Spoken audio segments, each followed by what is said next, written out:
આણંદમાં વિદેશ જવા માટે લેવાતી આંતરરાષ્ટ્રીય ટોફેલ પરીક્ષામાં ગેરરીતિ કરાવી ઉમેદવારોને પાસ કરાવવાના મોટા રેકેટનો પર્દાફાશ થયો છે। પોલીસ તપાસમાં સામે આવ્યું છે કે લિંક હીરો ઝોન કંપની દ્વારા એમઓયુ કરીને આણંદ આર્ટ્સ કોલેજના બિલ્ડિંગનો ઉપયોગ કરાતો હતો।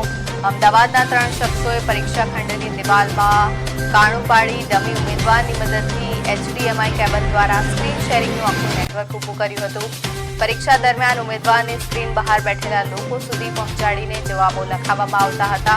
આ મામલે સાયબર ક્રાઇમ 3 આરોપીઓ સામે ગુનો નોંધી મૂળ ઉત્તર પ્રદેશના અને હાલ અમદાવાદમાં રહેતા તરુણ કાંત શર્માની ધરપકડ કરી છે, જ્યારે કૌભાંડમાં સામેલ અમદાવાદના અન્ય 2 શખ્સો અર્થે બુંદેલા અને હર્ષદ રાવલ હાલ ફરાર હોય પોલીસે તેમને ઝડપી પાડવાના ચક્રો ગતિમાન કર્યા છે।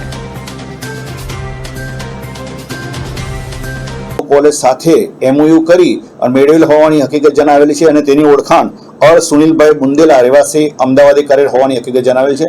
વધુમાં તરુણકાંત રાકેશકાંત શર્માને પૂછપરછ કરતા હકીકત એવી જણાવેલ છે કે આ જગ્યાએ ટોફેલ કે IELTS એક્ઝામમાં જે પણ પરીક્ષાર્થી આવતા હોય ત્યારે એ પોતાની ચેમ્બરમાં બેસતા હોય તે સમયે આ જ રૂમની બાજુમાં સ્પોટની રૂમ આવેલી છે, તેમાં છિદ્ર પાડી એમાં કોમ્પ્યુટર શેર કરી અને એ સ્પોટ રૂમમાં અન્ય કોઈ વ્યક્તિ બેસી અને તેમના બદલે આ પરીક્ષા આપી તેમને પાસ કરાવતા હોવાની અને લોકો અને સરકારશ્રી સાથે છેતરપિંડી કરતા હોવાની હકીકત જણાવેલ છે।